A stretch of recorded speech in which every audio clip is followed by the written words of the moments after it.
been this steep plunge in gold, about 30% since 2011. And despite any short-term bounce that we may have seen, prices actually could shake out even more, perhaps to as low as $800 an ounce. And this chart's really for Mike here. It's the ratio of gold's price to the consumer price index.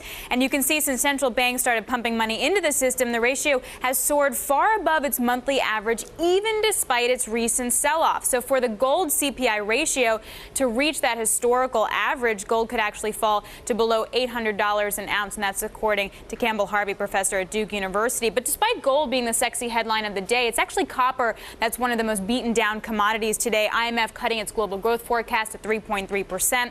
The tone coming out of Chile's copper conference last week was very bearish, was kind of short any rallies, the theme among analysts. And Citi thinks the copper industry is facing the third wave of mine supply growth since the early 90s, leading to a surplus. And this is where industrial commodities can differ from commodities like gold. They trade more on the supply-demand fundamentals. Also seeing that with Brent today, under $100 a barrel. And this is what's happened over the last decades. We see supply and demand move in and out of focus for most of these commodities. You get a high price that brings people into the business, open more mines, take advantage of it. We saw it with natural gas, with the shale discoveries. We saw a lot of people pile into the market and the price collapsed and they had to move out a little bit, cut back somewhat production to try to bring the price back up again. It's a much better read on what's happening with the economy. Gold's telling you nothing about what's happening in the economy. But isn't there expectations of a rebound come later this year?